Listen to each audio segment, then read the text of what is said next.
"Get off my land before I have you thrown off it." Garrett Ashford said the words loud enough for every hand in the yard to hear. He wanted them to hear. He wanted the man standing in front of him, dust on his boots and a coil of rope still hanging from his shoulder, to feel small in front of the whole crew. Beau Callahan did not raise his voice back. He looked at the man who signed his paychecks for 6 years, and he nodded once, slowly, like he was agreeing to something far bigger than a firing. "You'll want me back before the month is out," Beau said. "And when you come looking, I won't be hard to find."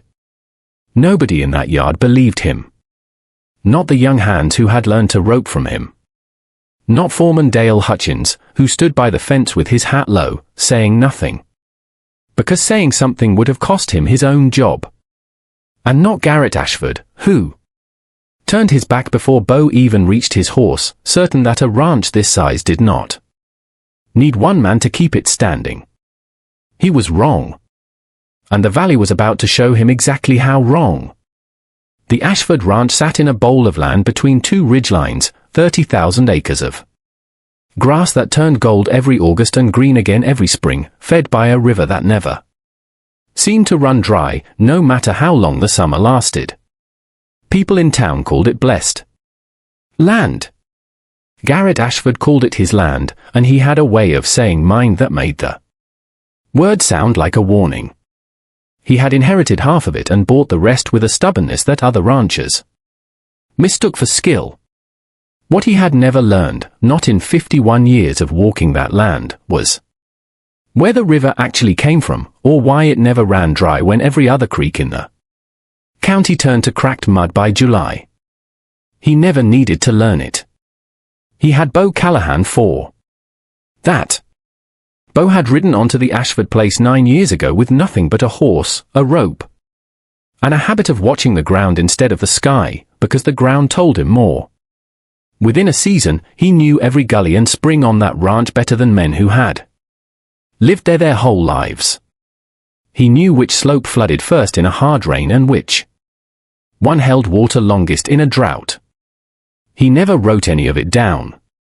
He carried it the way some men carry a name. On the morning everything changed, Beau was kneeling by the south fence line with Wren Delacroix, the daughter of the family that worked the smaller spread bordering Ashford land to the west. Her father's herd had been dying of thirst for 2 weeks, and she had ridden over at first light, scared enough to cry but too proud to let it show, asking Beau the one question she had been too afraid to ask her own father. "Is there a way to dig toward the aquifer without your boss finding out?" 2. Beau had been about to answer when a shadow fell over both of them. Garrett Ashford had come looking for a runaway calf and found something he decided, in the space of one breath, that he liked far less than a missing calf. He saw his top hand kneeling close to a rival rancher's daughter, heads bent together, her hand resting on his forearm the way a person's hand rests when they are asking for help. And mean it. Garrett Ashford did not ask a single question. He had already decided what he saw. An A man who has already decided does not go looking for the truth. He goes looking for a reason to be right. That was the mistake that would nearly cost him everything. If you have ever watched Pride destroy something a person spent years building, you already know how this story ends. But you do not yet know how it begins, or what it costs everyone standing in that yard to get there. Stay with me. Subscribe to see how this unfolds, and comment where you're watching from. I would love to say hello to you, just to know how far our story is going together. The morning had started like any other. Frost still clung to the low grass near the creek. When Beau Callahan rose before dawn, the way he had risen before dawn for 9 straight years, because a ranch this size did not wait for a man to feel like working. He fed the horses first, then walked the near pasture with a lantern swinging from one hand, checking fence line by habit more than need, listening to the small sounds of the ranch waking up. Around him a rooster somewhere near the bunkhouse, the creak of the windmill, a calf calling for its mother in the dark. He liked this hour best. The ranch belonged to Garrett Ashford on paper, in the deed filed at the county office, in the name painted across the gate.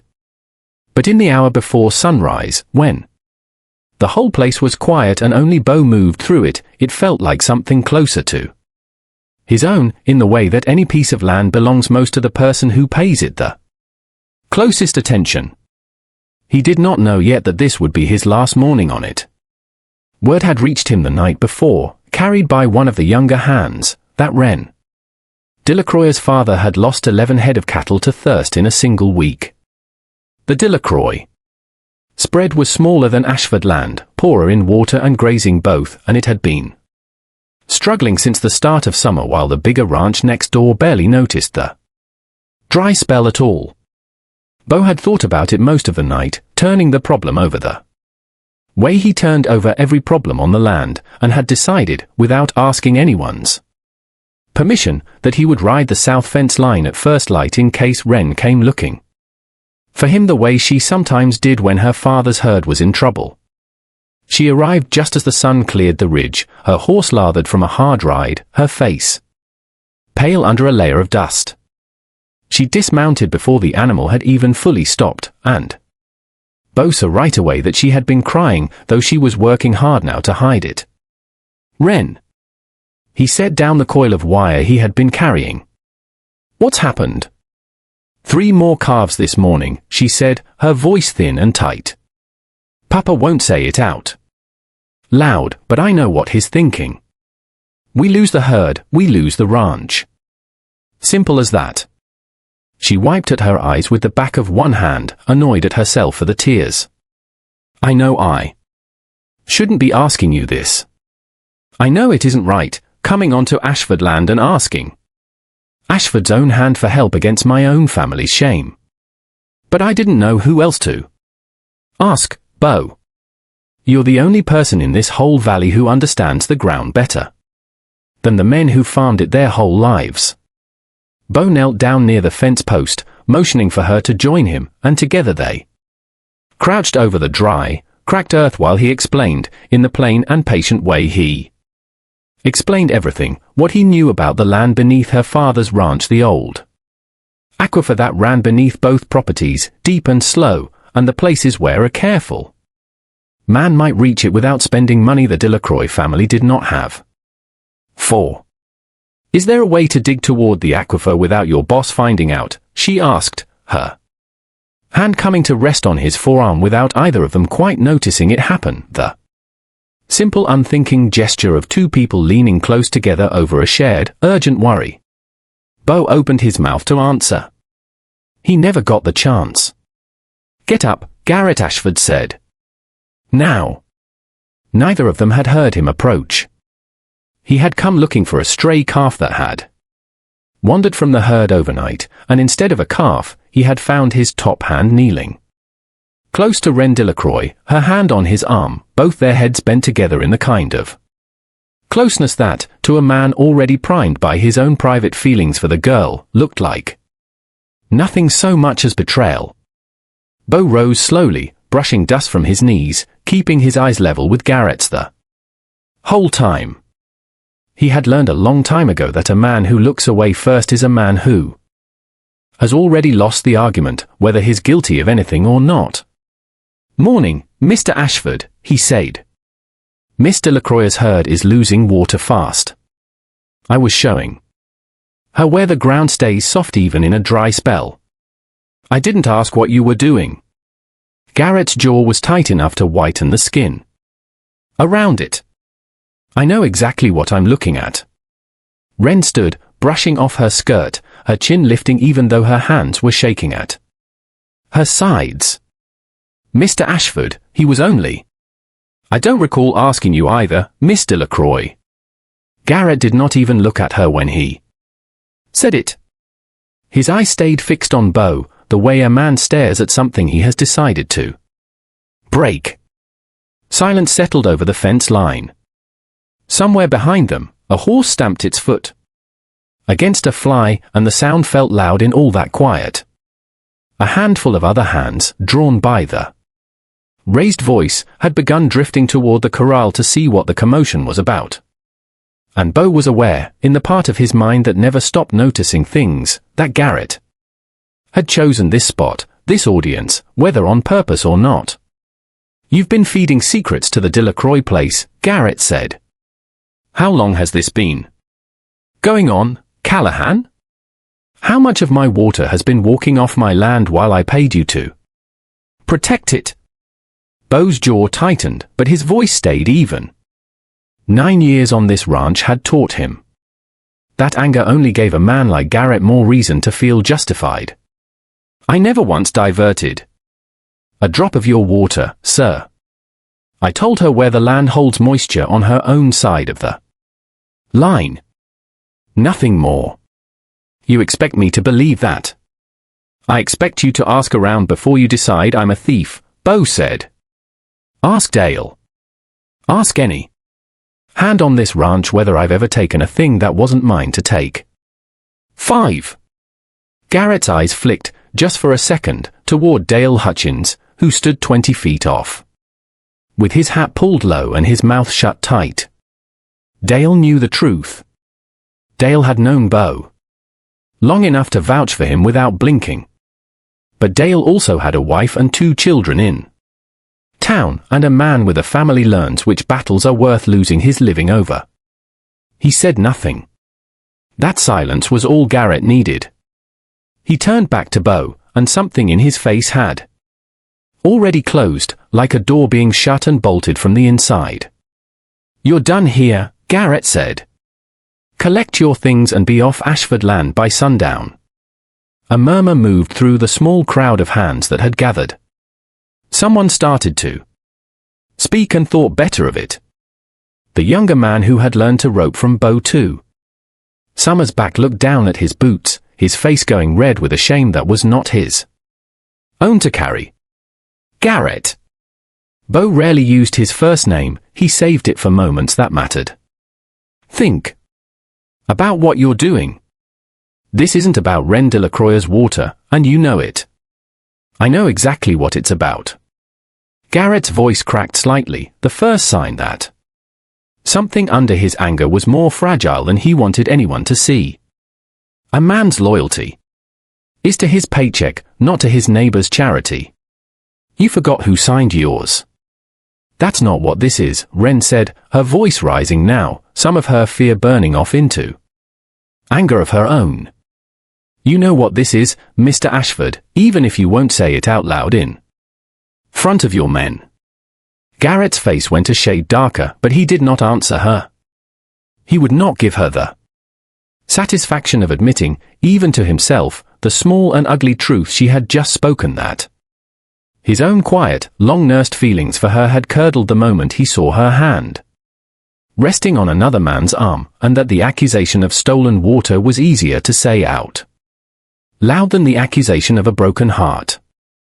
Beau looked at him for a long moment. There was no plea left in his face, only a kind of tired clarity, the look of a man who has just watched something he built with his own hands get thrown away by someone too proud to check if it was worth keeping. "You'll want me back before the month is out," he said quietly. "And when you come looking, I won't be hard to find." Garrett laughed, short and sharp, though there was no real humor in it. "Don't flatter yourself, Callahan. This ranch ran fine for 30 years before you showed up. It'll run fine long after you're gone." He turned and walked away, already certain the matter was finished, his boots kicking up small clouds of dust with every stride. Behind him, Ren stepped closer to Beau, the last of her anger giving way to something quieter and more frightened. "He's wrong," she said. "You didn't do anything wrong." 6. "Doesn't matter what's true," Beau said, looking out over the land he had learned to read like his own handwriting. "It only matters what he's decided to believe." He walked back to his cabin at the edge of the yard, a small, plain building he had built himself in his second year on the ranch, and stood for a moment in the doorway, looking at the few things inside it that were truly his: a saddle worn smooth by years of use, a rifle his Own father had given him a small tin box he kept tucked beneath a loose floorboard near the hearth, holding the only real record of everything the land had ever taught him. He packed slowly, without anger, folding shirts and rolling blankets with the same careful attention he brought to everything else, as though the act of packing well was its own small act of dignity that Garrett Ashford could not take from him no matter how loud he shouted in front of the crew. By the time he finished, the sun had climbed high and hot, and word of the firing had already traveled through every corner of the ranch, the way news always travels fastest when it is the kind nobody wants to say out loud. Dale found him at the gate as the afternoon shadows began to stretch long across the yard. "I should have spoken up," Dale said, his hat in his hands now instead of on his head, a small gesture of respect that cost him nothing and meant everything. "You've got a family, Dale. I don't fault you." Beau shook his hand once, firm. "Watch the southern spring. It's the only one that won't fail this summer. Don't let him ignore it just because it came from me. He's not going to listen to a word of that, coming from me." "Probably not," Beau agreed. "But you'll have told him. That matters more than whether he listens." Dale nodded, though neither man believed Garrett would take the warning seriously. A handful of the younger hands drifted over as well, awkward and unsure what to say to a man who had taught them half of what they knew, now leaving with 2 saddlebags and nothing else to show for 9 years of work. Beau shook each of their hands in turn, said something quiet and steadying to each one, and mounted his horse as the sun dropped low an orange behind the western ridge. He did not look back at the house. He looked instead toward the hills to the west, toward land he did not own and had no claim to, and told himself, the way a man tells himself things he is not yet sure he believes, that there was work waiting for him somewhere, and dignity in going to find it rather than staying to beg for what had already been taken. By the time full darkness settled over the valley, Beau Callahan was gone, and the Ashford ranch, though nobody there understood it yet, had just lost the one thing standing between it and disaster. 7. Chapter 2, The First Cracks. For the first week, nothing seemed different. That is how a house falls after the foundation is pulled out from under it. It stands a while on habit alone before it remembers it is supposed to fall. Dale did his best. He was a good foreman, careful and steady, well liked by the crew and respected for his fairness, but Beau's knowledge of the land had never come from any book or map. It came from years of walking every draw and ridge, watching which grass browned first and which stayed green a week longer than it should, noticing where deer bedded down in the heat because the ground there ran cooler. Dale knew the ranch the way a man knows a house he has lived in. Beau had known it the way a man knows the woman he loves. Every small change, every mood, long before it showed on the surface. By the second week, a gate was left open on the north pasture, and 11 heads of cattle wandered into the scrub before anyone noticed. It took 3 days to round them up, 3 days of hard riding in rising heat that left the whole crew short-tempered and exhausted. And 2 of the animals never turned up at all, lost to a ravine that Beau would have fenced off years earlier if anyone had thought to ask him why he wanted the fence there in the first place. Dale reported the loss to Garrett with his hat in his hands, and Garrett waved it off as bad luck, the kind of thing that happens on any ranch this size, and told himself it had nothing to do with the man he had fired 3 weeks before. By the third week, one of the wells near the bunkhouse began pulling up water with a faint metallic taste. The men complained quietly among themselves at first, then more openly, until one of the younger hands finally worked up the nerve to mention it to Garrett directly. Over supper. "Water's turned bad in the bunkhouse well, sir," the young man said. "Tastes like rust and something worse underneath it. Old pipe needs replacing," Garrett said, not looking up from his plate. "I'll have someone see it." He said it with the easy confidence of a man who had never once had to worry seriously about water on his own land, and he moved on to other matters, too busy fielding letters from the bank about a loan he had taken out the year before to buy more grazing land to the north, a loan that had seemed like sound business at the time and was beginning, now, to feel like a weight tied around his ankle. He had built the ranch bigger than it had ever been. He had never once asked whether it could hold together without the one man who understood how all its pieces fit. That evening, alone in his study, Garrett sat at his father's old desk and found himself, almost against his own will, going through papers he rarely looked at anymore. Among them was a letter his father had written him years before he passed, tucked into the back of an old ledger, the kind of letter a man writes when he suspects his son might need reminding of something important long after he is gone. 8. A ranch this size is not one man's achievement, Garrett. It is 100 small trusts, kept every single day by people who could choose not to keep them. Never mistake their loyalty for something you are owed. It is something you must earn again every morning. Garrett had read that letter a dozen times over the years and never once thought it applied to him. He had always assumed it was a general kind of wisdom, the sort of thing older men wrote down out of habit, not a warning meant specifically for him. He folded it now and set it aside, telling himself the unease sitting in his chest was nothing more than the strain of running a ranch this size, and not, as it truly was, the first quiet stirring of doubt about a decision he had made too fast and defended too hard to ever admit was wrong. Outside his window, the bunkhouse lights burned late. The hands were talking, as hands always do, about the firing, about Beau, about whether the boss had been fair or foolish. And every one of them, though none dared say it to Garrett's face, already suspected which answer was true.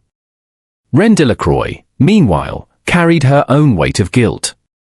She had not meant for Beau to lose his position defending her family's cattle. She rode past the Ashford fence line most evenings, not to trespass, only to look toward the hills where she knew Beau had gone, wondering if there was anything left she could do to undo what her one desperate question had caused. Her father noticed the change in her, the long silences at supper, the way she watched the road more than usual, but he said nothing, trusting his daughter to work through her own troubles in her own time, the way he had always trusted her with everything else on their small, struggling ranch. She found Beau 3 weeks later, working for a small outfit 2 valleys over, mending fences with the same quiet focus he had once brought to Ashford land. She had asked after him carefully in town, following whispered directions from a feed store clerk who had heard the whole story and, like most of the valley, sided with the man who had been wronged. Beau looked up when her horse approached, and something in his face eased, just slightly, at the sight of her. "You didn't have to ride all this way," he said. "I wanted to see if you were all right." She dismounted, tying her horse loose to a post, and stood for a moment brushing dust from her sleeves, working up to what she had actually come to say. "And I wanted to say I'm sorry. If I hadn't come asking." "You needed help for your family's herd," Beau said, setting down the wire stretcher he had been working with. "That's not a thing to apologize for."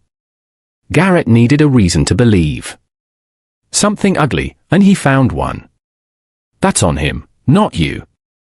She studied him for a moment, this man who had lost his position, his home, and his standing in the valley in a single afternoon, and who still spoke without a trace of bitterness in his voice. It struck her, watching him, how rare that was. Most men she knew would have let an injustice like this curdle into something hard and resentful. Beau simply carried it. The way he carried everything else, without letting it change the shape of who he was. "Doesn't it make you angry?" she asked. 9. "Anger doesn't dig wells," he said, and something in the corner of his mouth almost lifted into a smile. "I'll let the land answer for me. It usually does, given enough time. That's an easy thing to say. I'm not sure I'd manage it half so well, in your boots. You'd manage, Beau said. You rode alone onto a stranger's land at first light to beg help. For your family's herd, knowing it might cost you your pride to ask. That takes more than most people have in them. Anger's the easy part, Wren. Asking for help when you're scared is the hard part, and you did that without blinking. She flushed slightly at the compliment, unused to hearing her own courage described back to her in such plain terms. They talked longer than either of them planned to, about her father's failing herd, about the small comforts of a life built slower and smaller than the Ashford operation, about nothing at all, the way two people talk when the conversation itself is the point, not whatever words happen to carry it. Beau told her, without complaint, about the small outfit he now worked for, a family half the size of the Delacroix place. Grateful for an extra pair of skilled hands and willing to pay him fair wages for work that asked far less of him than the Ashford ranch ever had. Do you miss it? She asked. The Ashford place, I mean. 9 years is a long time to walk away from in one afternoon. Beau considered the question honestly before answering, the way he considered everything. I miss the land, he admitted. Not the man who owns it. There's a difference. Even if most people don't bother separating the two. When she finally rode home in the last light of evening, she carried something with her she had not expected to find, not just gratitude, but a warmth that had nothing to do with guilt at all, a small, steady feeling that she turned over carefully in her mind the whole ride back. Unsure yet what to call it, but reluctant to let it go. 10. Chapter 3, The Warning Ignored. The Ashford well water grew worse before it grew better, and by midsummer, worst had become undrinkable in 2 of the 3 wells nearest the main house. The third held on.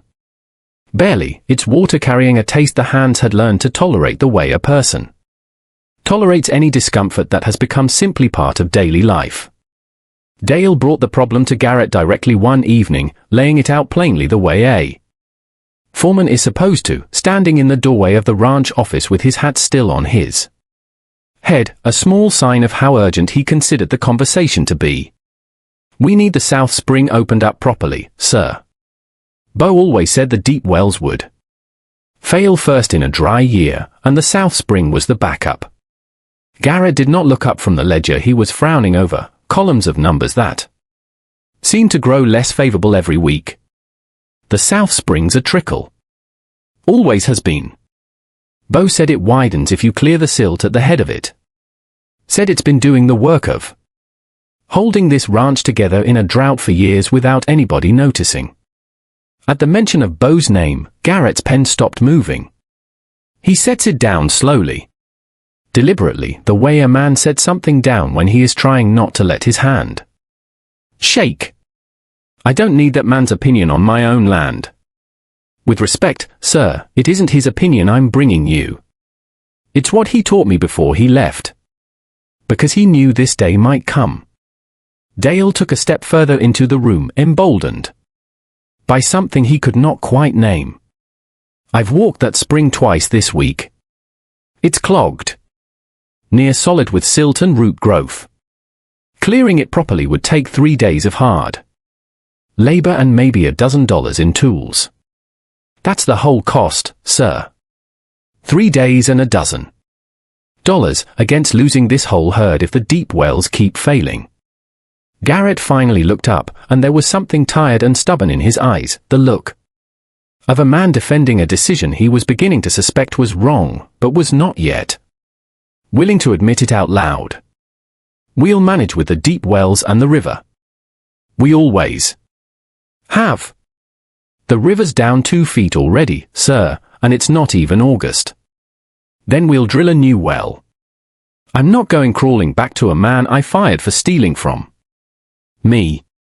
He never stole anything, Dale said, quieter now, but firm, his voice carrying a weight it rarely held in front of his employer. You know that. Everybody on this ranch knows that. Every hand in that bunkhouse has said as much to me at one point or another these past weeks, and not one of them believes what you told them that morning at the fence line. Garrett's face went rigid. Are you telling me my own men think I lied to them? 11. I'm telling you they think you were wrong, Dale said. There's a difference between a lie and a mistake, sir, but only if a man's willing to correct the mistake once he sees it plain. Garrett said nothing for a long moment. He closed the ledger, stood, and walked out of the office without another word, and Dale understood, watching him go, that the decision had already been made, not out of wisdom, but out of the same pride that had cost the ranch its best hand in the first place. That night, a heat lightning storm rolled over the ridge without a single drop of rain falling from it, the sky flashing white and silent for nearly an hour while the whole ranch watched from doorways and windows, hoping against experience that this storm might finally break the dry spell. It did not. The grass, already thinner than it should have been for the season, curled at the edges in the morning sun, and the hands went about their work the next day with the particularly grim quiet of people who had just watched hope fail to deliver on its promise. In town, at the feed store and the church steps and the saloon on Friday night, people had begun to talk. Word traveled fast in a valley this size, and the word was that the Great Ashford Ranch, the biggest and proudest operation for 50 miles, was starting to crack at the seams, and that the crack had begun the same week Garrett Ashford fired the one man who understood the land better than anyone alive. The bank, too, had begun to take notice, and the letters Garrett received grew shorter and more direct with each passing week, no longer inquiring gently after his plans for repayment but stating, with increasing bluntness, the terms under which his loan might be called in full. Garrett heard the talk. He heard it in the way men went quiet when he walked into the feed store, in the way old friends offered careful, sideways questions about how things were going out at the ranch, questions that were really just polite ways of asking whether the rumors were true. He told himself it did not matter what people said. He told himself the same thing every night that summer, and every night it grew a little harder to believe. At the feed store one Saturday morning, Garrett overheard two ranchers he had known for 20 years talking low near the grain sacks, not realizing he stood close enough to hear every word. Heard the Ashford wells have gone bad, one said, keeping his voice down out of habit. More than real caution.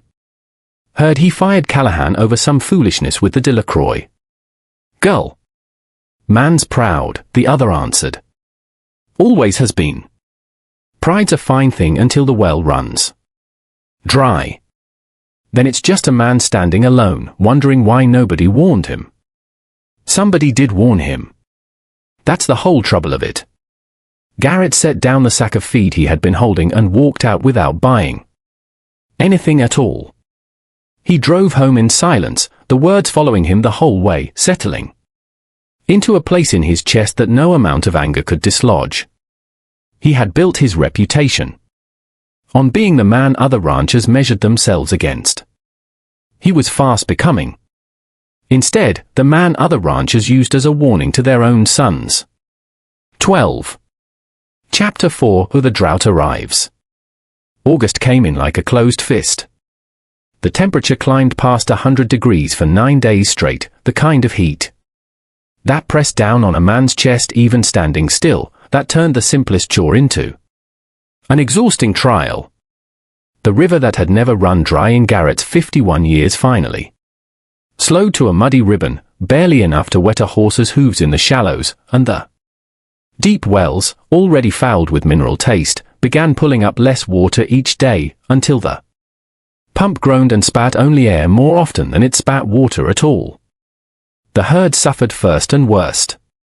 Cattle that had been fat and glossy in June stood gaunt in the dust by the second week of August, their ribs showing, their eyes dull with a thirst no amount of hauled water could fully answer. The hands worked longer hours than ever. hauling water in barrels from what little the river still offered, spreading it as evenly as they could across troughs that entered again within hours. 2 calves died in a single week. Their small bodies found stiff and still in the pasture at dawn, and a third followed a few days later, its mother standing nearby in a kind of dumb, patient grief that none of the hands who found her could quite watch without feeling something crack a little in their own chests. Garrett Ashford, a man who had never once in his life doubted his own judgment about anything, stood at the fence and watched his life's work shrink in front of him, day by day, and did not know how to stop it. He thought of his father, dead 6 years now, and wondered for the first time what the old man would have made of the son who had built the ranch bigger and then very nearly run it into the ground in a single careless summer. He tried everything a proud man tries before he tries the one thing that might actually work. He hired a well driller from 3 counties over, a man with expensive equipment and an easy confidence that Garrett found himself trusting far more than he should have, given how little that confidence turned out to be worth. The driller charged him a fortune and found nothing but dry rock 40 feet down, packing up his equipment with an apologetic shrug that did nothing to soften the blow to Garrett's dwindling finances. He bought hauled water from a supplier in town at a price that made his bank manager's letters even sharper. The cost climbing week over week as the drought tightened its grip on the whole county, and every rancher for 50 miles competed for the same shrinking supply.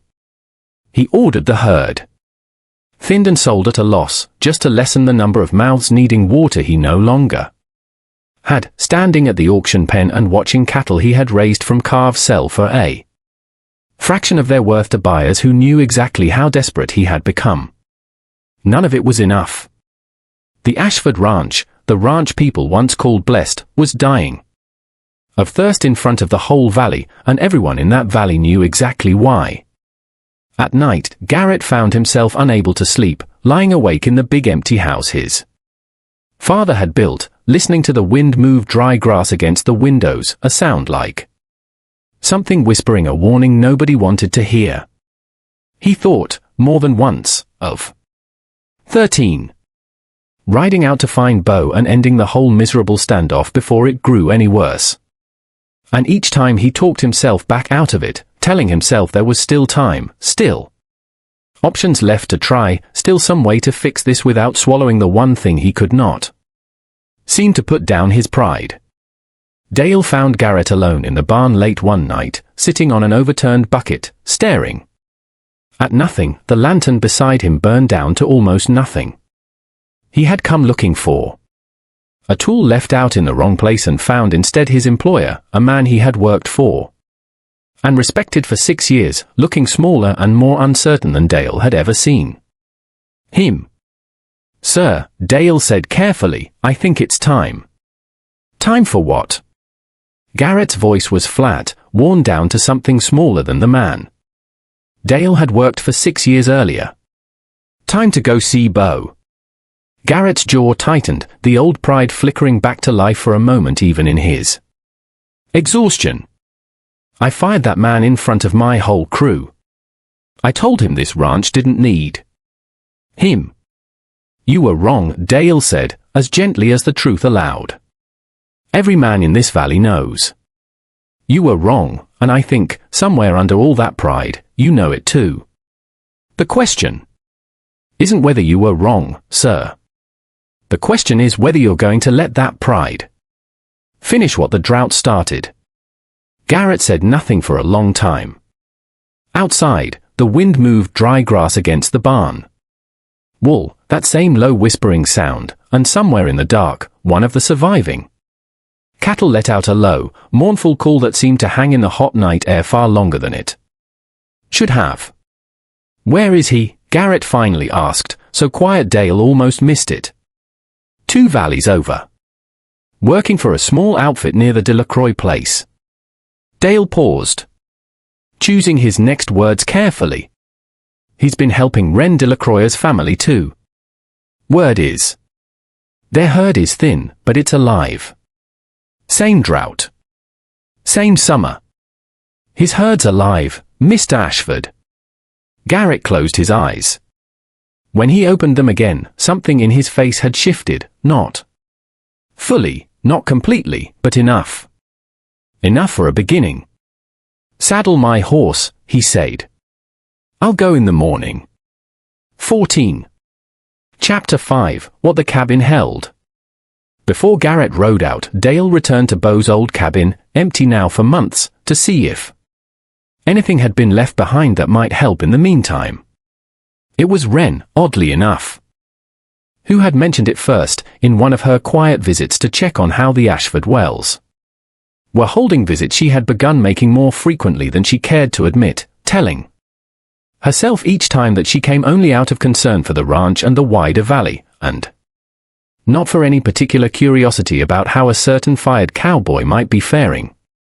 She remembered Beau saying once, in an unguarded moment early in their friendship, that he kept notes, not for anyone else, just for himself, tucked away where the weather couldn't reach them, and something in the offhand way he had mentioned it stayed with her, a small detail she found herself recalling now that the ranch needed exactly the kind of knowledge those notes might hold.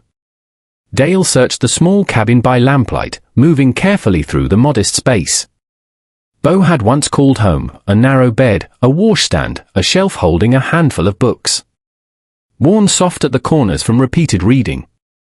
It felt strange to be there, in a room that still smelled faintly of wood smoke and leather, going through the belongings of a man Dale had watched get fired unjustly and had not found the courage to defend. He found, beneath a loose floorboard near the hearth, a tin box holding a hand-drawn map of the entire ranch. It was nothing fancy, just careful pencil lines and small, neat handwriting, but it marked every spring, every seep, every place the ground held water longest in a dry year, along with small notes in the margins recording years of quiet observation. This drawer floods first, watch it after heavy rain, and dear bed here in summer heat, ground stays 5 degrees cooler, worth knowing why. At the bottom of the map, in the same careful hand, was a note that had clearly been written with the future in mind, as though Beau had always known a day like this might come. If you're reading this, things have gone dry and someone finally thought to look the south. Spring is the heart of this ranch. It runs deep and it runs old, and it will outlast any drought if the head of it stays clear. There's another vein of water past the ridge on the Delacroix side, feeding both properties from the same source underground.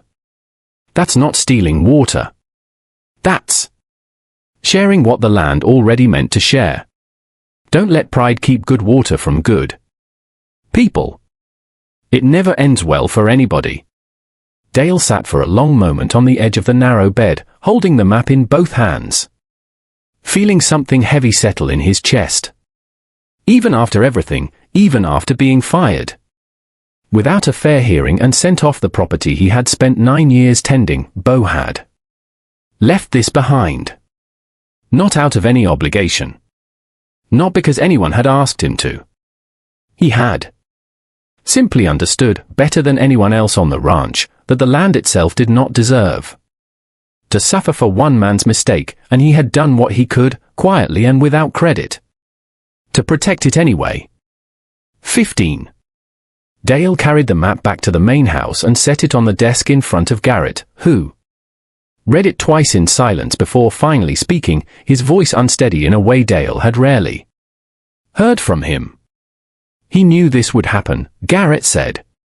Even after I ran him off, he left something behind to help me anyway. That's the kind of man he is, Dale said. The question is what kind of man you're going to be when you see him. Garrett folded the map carefully and placed it inside his coat, close to his chest, and for the first time in months, something other than pride moved through him. It felt, to his own surprise, a great deal like shame, sharp and unfamiliar, the kind of feeling a man as certain of himself as Garrett Ashford had rarely allowed himself to sit with for very long. He spent that night going through the rest of the cabin himself, unwilling to leave the task entirely to Dale, feeling that he owed it to Beau, in some small way, to see for himself the modest, careful life the man had built on land Garrett had never once thought to ask him about. He found little else of note, a spare set of tack, a few letters from a sister living somewhere back east, a photograph of a woman Garrett did not recognize, likely Beau's mother, worn soft at the edges from handling. It was, Garrett thought, the belongings of a man who had asked for very little and given, in return, far more than he had ever been properly paid for. 16. Chapter 6, The Long Ride. Garrett rode out at first light, alone, refusing Dale's offer to come along. Some things, he said, a man has to do himself, or they don't count for anything. The land between the two ranches had never looked so unforgiving.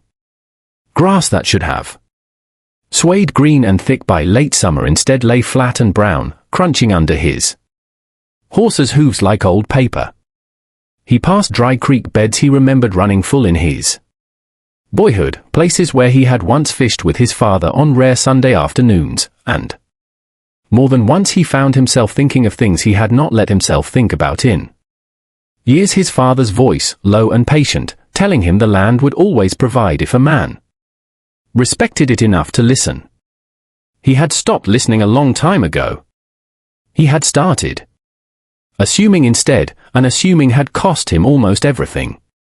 By midday, the heat pressed down hard enough that even his horse slowed without being asked, its head hanging low, sweat darkening its flanks despite the slow, careful pace Garrett kept. He stopped at a dry wash to rest both himself and the animal, and it was there, sitting in what shade a leaning cottonwood could offer, that the full weight of the last 3 months finally settled on him, heavier than he had let himself feel it until now, alone on the trail with nothing to distract him from his own thoughts.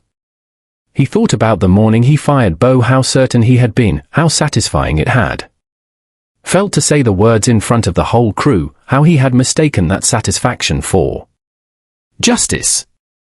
He remembered the exact look on Beau's face, that quiet, tired clarity that had unsettled him even in the moment, though he had been too proud then to let it slow him down. He thought about Ren Delacroix's face, frightened and defiant at the same time, asking for nothing but help for her family's dying herd, and felt a fresh wave of shame at how quickly he had turned her honest fear into an accusation against the both of them. He thought about Dale's careful silence in the yard that day, and how that silence had not been cowardice, exactly, but the quiet calculation of a man who understood, even then, which one of them was in the wrong, and who had simply lacked the standing to say so out loud without risking everything he had. He had built the biggest ranch in the valley and called it his own achievement. He had never once considered that the thing holding it together was not his money or his land, but the quiet, patient knowledge of a man he had thrown away over a misunderstanding he never bothered to question. Sitting there in the thin shade, sweat-soaked and exhausted, Garrett Ashford allowed himself, for the first time in his adult life, to consider seriously the possibility that he had been wrong about something important, and that being wrong did not make him weak, only human. He rose after a while and continued on, the sun tracking slowly across a sky bleached nearly white by the heat. Around mid-afternoon, he passed a small homestead he did not recognize. A modest place with a well-tended garden struggling against the same drought that had ravaged everything else in the county, and an old woman working near the fence looked up. 17. As he passed, offering a small nod that he returned out of habit. It struck him, riding on, how many small, careful lives existed across this valley that he had never once bothered to notice, too consumed with the scale of his own operation to see the modest, patient work being done all around him by people with far less than he had, and far more grace about it than he had ever managed to show. By the time he crossed the ridge separating the two valleys and saw the small outfit where Beau now worked, Garrett Ashford was no longer the man who had said, "Get off my land before I have you thrown off it." He was simply a man, tired and thirsty and afraid, riding toward the one person who might still be willing to help him, carrying nothing with him. Now but a folded map, a rough apology he had not yet found the right words for, and a slowly dawning understanding of everything his pride had cost him. 18. Chapter 7, The Humbling. Beau was mending a fence post when he heard the horse approach, and he knew, even before he turned around, exactly who it would be. Something in the rhythm of the hoofbeats carried the weariness of a long, hard ride, the kind a man only makes when he has run out of every other option. Garrett dismounted slowly, his legs stiff from hours in the saddle, and for a moment the two men simply stood looking at each other across the sun-baked yard, neither one speaking. The silence carrying 3 months of drought and pride and everything neither of them had said out loud. Behind them, a screen door creaked, and the family Beau now worked for stepped quietly back inside, sensing without being told that this was a conversation meant for 2 men alone. "Mr. Ashford," Beau said finally, his voice even, giving nothing away. "Beau." Garrett's throat was dry, and not only from the ride. "I need to talk to you." "You rode 2 valleys to talk," Beau said. "Must be important." "It is." Garrett pulled the folded map from inside his coat and held it out, his hand not quite steady. "Dale found this in your old cabin. I read what you wrote." Beau took the map but did not open it. He already knew every line on it by heart. "Then you already know everything I have to tell you." "I know the words," Garrett said. "I don't know if I've earned the right to ask what I came here to ask." Beau said nothing, waiting, and Garrett understood that if there was any humbling left to do, he would have to do it himself, without being invited. "I was wrong," Garrett said, and the words came out rougher than he intended. 3 months of held-back pride breaking loose all at once. "I fired you over a thing I never even asked you about. I let my own jealousy over a girl who was never mine to be jealous over. Convince me you'd betrayed me, and I didn't check a single fact before I threw away the best man who ever worked my land." He stopped, swallowed, and forced himself to keep going, the words costing him something visible with each sentence. "My herd is dying, Beau. My wells are fouled and my rivers near dry, and I've spent more money chasing a fix than the fix would have cost if I'd just listened to you in the first place. The bank's threatening to call my loan. The whole valley's watching me lose everything my father spent his life building. And every one of them knows exactly why it's happening. I'm not too proud to say it plainly. Not anymore. I need your help. I'm asking you to come back." The yard was quiet except for the wind moving through the dry grass and the distant lowing of cattle from a neighboring pasture. Beau studied Garrett for a long moment, and there was no satisfaction in his face, no triumph at seeing the proud man brought low. 19. There was only a kind of tired understanding, the look of a man who had known this day would come and had never once wished for it out of spite. "I'm not interested in coming back to work for a man who fires people first and asks questions later," Beau said. "That's not pride talking, Garrett. That's just plain sense. What's stopping you from doing the same thing again, the next time your temper gets ahead of your judgment?" "Nothing's stopping me except my own words," Garrett admitted. "I know that's not much to offer, given everything. But it's what I've got. I've had 3 months to sit with what I did. And I promise you, I won't forget the lesson easily." "Words are cheap when a man's desperate," Beau said, not unkindly, but plainly. "Anybody would promise anything with their herd dying and the bank at their door." Garrett's shoulders dropped, the last of his composure going with them. "Then what do I do? I'll lose everything my family built in 3 generations, and it'll be because of one bad morning and my own stubborn pride." "I didn't say I wouldn't help," Beau said. "I said I wasn't coming back to work for you. Those are 2 different things." Garrett looked up, something like hope flickering in his tired eyes for the first time since the Drought began. Then what are you saying?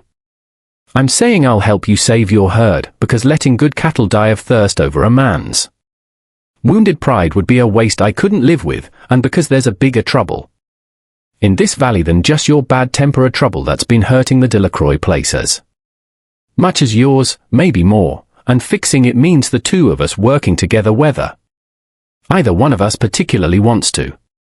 Beau paused, letting that settle. But I won't come back as a man you can fire on a whim the next time your feelings get tangled up with your judgment.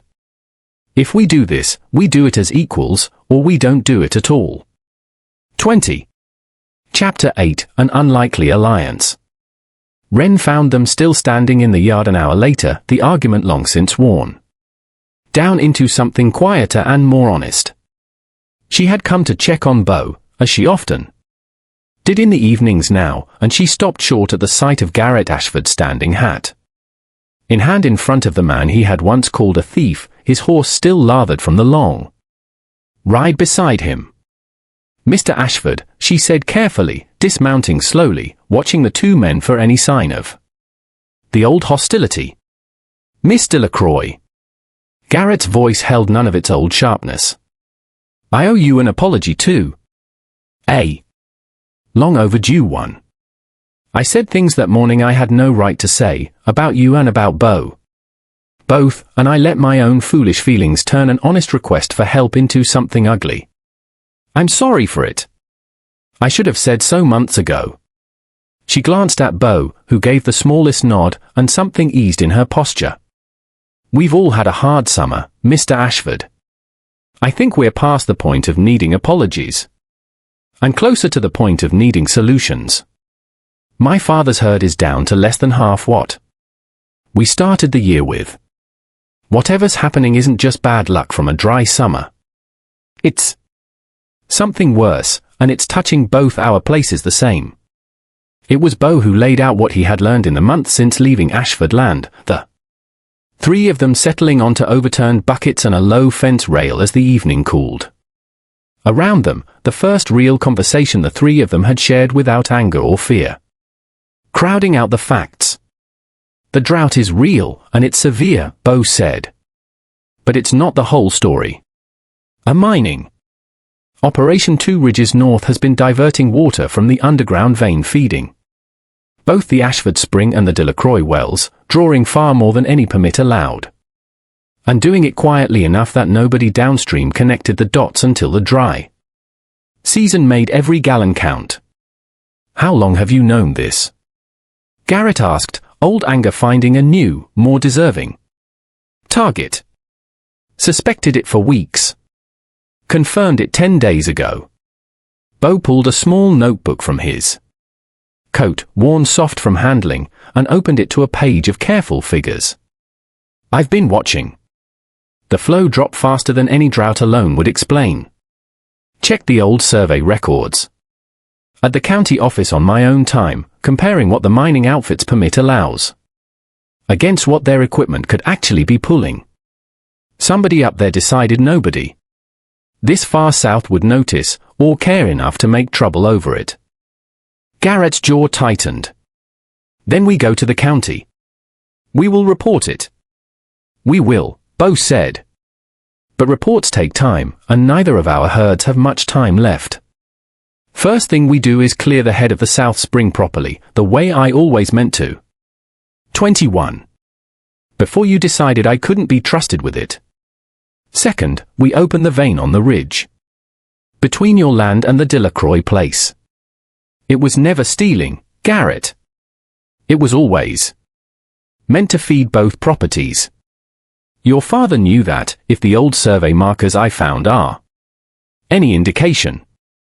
I expect somewhere along the way, you forgot, or maybe you were never told. In the first place. Garrett looked between Beau and Wren, two people he had wronged in different ways. During the same terrible summer, both now offering him a way out of the mess his own pride had made. Why would either of you help me, after everything? Wren answered before Beau could, her voice steady and certain. Because the valley doesn't Do well when one ranch fails and the others watch it happen out of spite. We're neighbors. Mr. Ashford. That used to mean something out here before everybody got so protective of their own fences. My father always said a valley survives together or it doesn't survive at all. And I've watched that prove true this whole summer, watching you struggle and knowing our own troubles were tangled up with yours the entire time, whether either family wanted to admit it or not. Garrett nodded slowly, something settling in his chest that felt, for the first time in months, less like shame and more like resolve. Then tell me what needs doing, and I'll put every hand and every dollar I've got left into doing it right. They spent the rest of that evening working out the details, Beau sketching rough plans in the dirt with a stick while Wren added what she knew of her own family's land, and Garrett listened more carefully than he had listened to anyone in years, asking questions instead of assuming answers, a small but real change that neither Beau nor Wren missed, though neither of them remarked on it out loud. 22. Chapter 9, The Plan and the Race Against Time. They worked through the following 2 weeks like people who understood exactly how little room for error the drought had left them.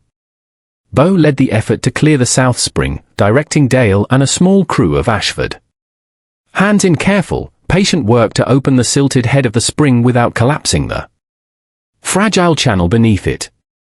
It was slow, exacting labor, the kind that could not be rushed no matter how badly the cattle needed water, requiring the crew to work with hand tools rather than anything heavier, clearing silt and matted root growth inch by careful inch under the blazing August sun.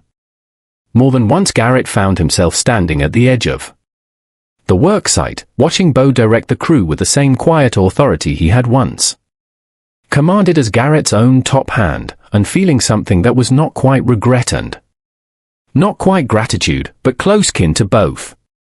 On the third night of the spring work, exhausted and covered in the same dust, Garrett found himself sitting across a small fire from Beau for the first time since the firing, sharing a meal the crew had put together from what little was left in the supply wagon. Neither man spoke for a long while, the fire popping quietly between them, the crew already asleep in their bedrolls a short distance off. I used to think a ranch this size needed a man who never doubted himself, Garrett finally said. Figured doubt was a weakness. Figured the men needed to see me, even when I wasn't.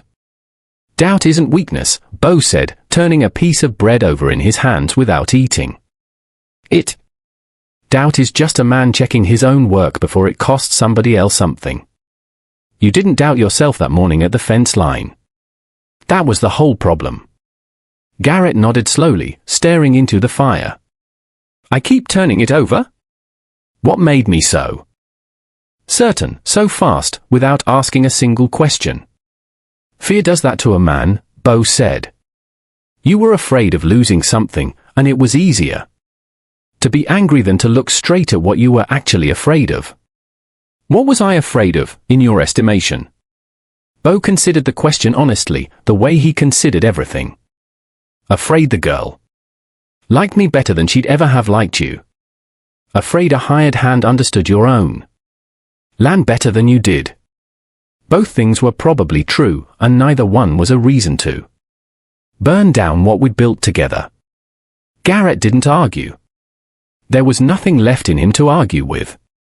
He simply nodded, and the two men sat in a silence that, for the first time in months, did not feel like the empty kind.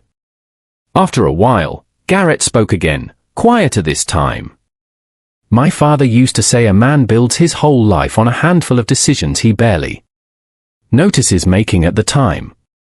I never understood what he meant until this summer. Firing you. 23. Felt like nothing, that morning. Took me half a breath to decide it. It nearly cost me everything I've got. Most ruins start small, Beau agreed. That's what makes it dangerous. A man doesn't see the whole weight of a bad decision until it's already rolled downhill and gathered enough behind it to crush something. At the same time, on the far side of the ridge, Wren rode with a small party to the boundary line separating the two properties, where Beau's map marked the underground vein, feeding both wells. Opening it properly meant clearing decades of natural silt and root growth without damaging the fragile aquifer beneath, work that demanded exactly the kind of patient, careful knowledge Beau had spent 9 years building and Garrett had spent 1 careless morning throwing away. Wren proved a quick study, working alongside the small crew with a determination that impressed even the older hands, who had expected, without saying so, that a rancher's daughter might struggle with labor this demanding. On the 5th day of work, disaster nearly struck. A section of the ridge channel, weakened by the careless digging of an inexperienced hand eager to move faster than the work allowed, collapsed suddenly, sending a rush of loosened earth and rock down into the very channel they had spent days carefully clearing. For a long, frightening moment, it looked as though days of painstaking work had been undone in seconds, the crew scrambling back from the slide with shouts of warning, one young hand narrowly avoiding a falling section of earth that could have seriously injured him. Wren, thinking fast, called the crew back to assess the damage rather than rushing in to fix it blindly, a decision that likely prevented a second, worse collapse. She sent a rider for Beau immediately, and he arrived within the hour, moving through the damaged section with careful, measured steps, reading the disturbed earth the way another man might read a familiar page of writing. "It's not as bad as it looks," he said finally, easing the tension that had gripped the whole crew. "The vein itself is untouched. We lost 2 days of digging, not the work itself. We shore up this section properly this time, and we go slower through here. No more rushing. The delay cost them precious time they could ill afford, but it did not cost them the project itself, and Wren found herself grateful, watching Beau work, for the very qualities that had made him worth fighting to bring back a steadiness under pressure that seemed to calm everyone around him simply by staying calm himself. The mining question moved slower, as Beau had warned it would. A formal complaint filed with the county took time to process, time none of them had to spare while cattle continued dying by the handful across both ranches. It was Garrett, in the end, who found the fastest way through the bureaucracy, using the same stubborn will that had once cost him so dearly, now bent toward something worth fighting for. He rode to the county seat himself, presented Beau's careful records alongside the original mining permit, and refused to leave the office until an inspector agreed to ride out and see the diversion firsthand. 24. The mining company did not yield easily. Its foreman, a hard-eyed man named Corbett who had clearly grown comfortable operating without much oversight this far from town, met Garrett's initial approach with flat denial and thinly veiled threats about the trouble a rancher might find himself in, picking fights with an operation that employed half the working men in the county. Garrett, who had spent his whole life being the man who issued threats rather than received them, found the experience deeply uncomfortable, and it was Beau, arriving partway through the tense exchange, who diffused the worst of it with a calm, factual recitation of exactly how much water the operation's own equipment was capable of pulling, numbers that left little room for further denial.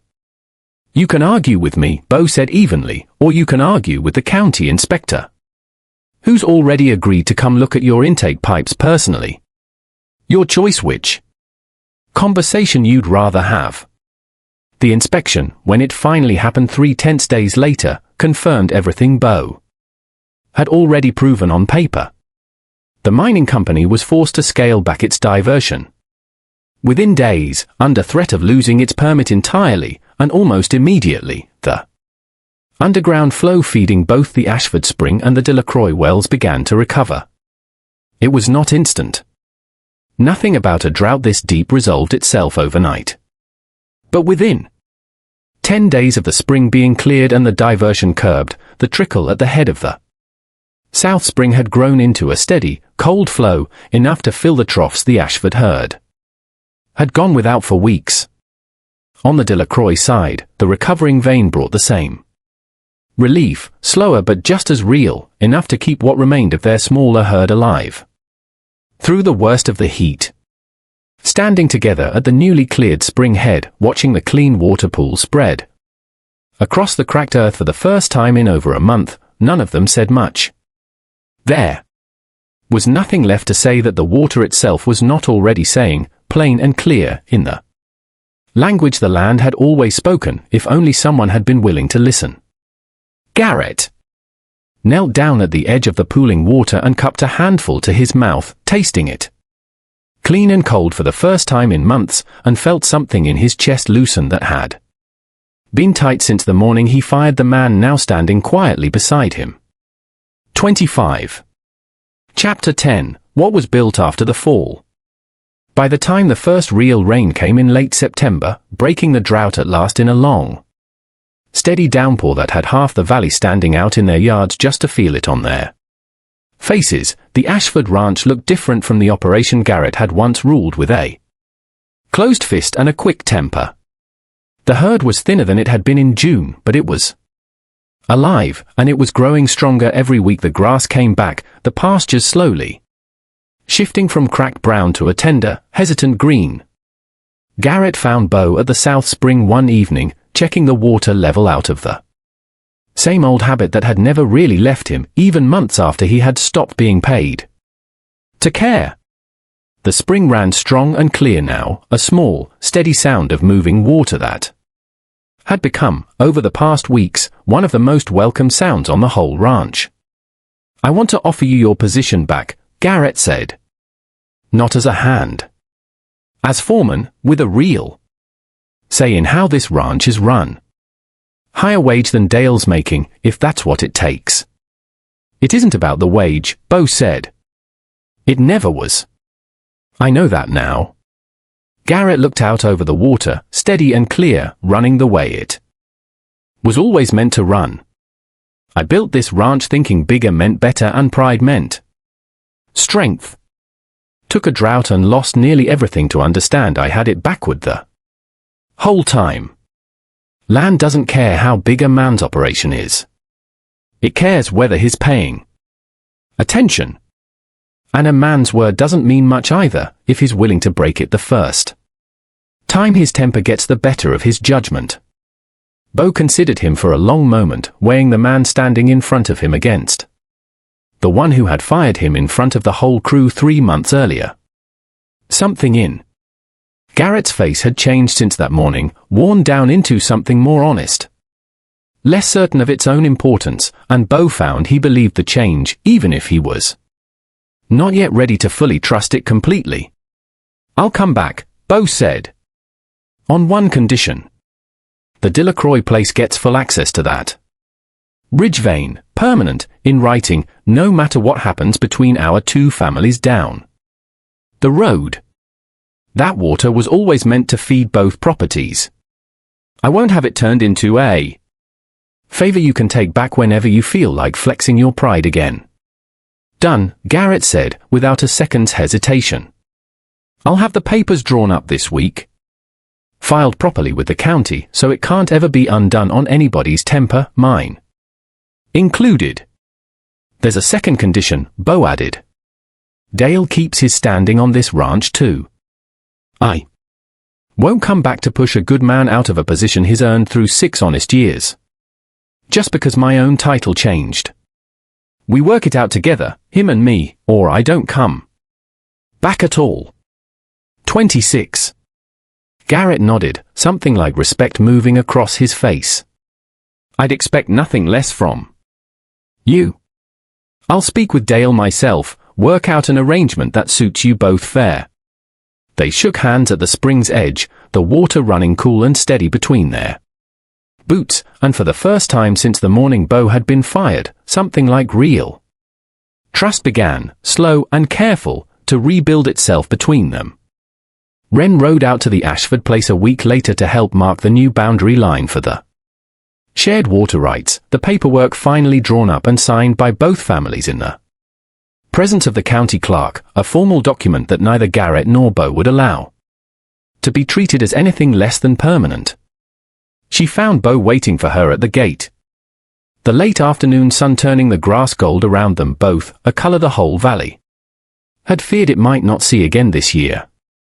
"Your father's herd is looking strong again," Beau said. "The whole valley's talking about how fast both places bounced back." "The whole valley's talking about you," she said, smiling. "The cowboy who got fired and ended up saving 2 ranches at once. Didn't do it alone," Beau said. "Wouldn't have gotten the county to move on that mining permit without Garrett riding in there and raising the kind of noise only a man with his money and his temper can raise. And I wouldn't have known where to open that ridge vein if you hadn't come asking for help that morning, back when none of this had happened yet. So it all started with me asking a question I was scared to ask," she said quietly. "Best question anybody asked me all year," Beau said, and something in his voice made her look up at him, and something in the way he was already looking at her told her he meant it as more than a simple compliment about water and drought. Neither of them said anything else for a while. They didn't need to. Some things, once the drought breaks and the water finally runs clear, don't need to be rushed into words. They simply are, quiet and certain, the way good land is quiet and certain about what it means to hold and to give. By the following spring, the valley had a new understanding of what neighbors owed each other, hard won and unlikely to be forgotten soon. Garrett Ashford still owned the biggest ranch for 50 miles, but he ran it differently now, listening more than he spoke, asking questions before he assumed answers, and treating the people who worked his land as partners in something larger than any one man's pride. Beau Callahan worked that land. Again, not as a hired hand who could be dismissed on a rich man's whim, but as a foreman whose word carried real weight, backed by a written partnership neither man could undo. On a bad morning's temper, Dale kept his own standing too, exactly as promised, the 2 men working side by side with an ease that surprised even them, both having learned, in their own ways, what it cost to ranch when pride was allowed to outweigh fairness. And on quiet evenings, when the work was done and the cattle were watered and the grass moved gold and green across land that had nearly died of one man's pride, Beau Callahan, 27, could often be found at the fence line between the Ashford place and the Delacroix place, waiting for a rider coming from the west, because some things, once a person learns to pay proper attention, are worth watching for every single day. The following autumn, in a small ceremony attended by both families and half the valley. Besides, Beau and Wren were married at the very spring he had once fought to clear, the water running clean and steady behind them as they spoke their vows, a quiet symbol neither of them needed to explain to anyone who had lived through that terrible, transformative summer alongside them. Garrett Ashford stood among the guests, no longer a rival or an obstacle but something closer to family, having learned, at real cost, the difference between a man who owns the land and a man who has actually earned the right to call it his own. If there is a single lesson this story leaves behind, it is a simple one, though simple lessons are often the hardest for proud people to learn.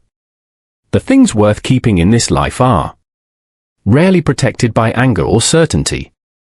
They are protected by patience, by listening before judging, and by the humility to admit, when the evidence finally makes it plain, that we were wrong.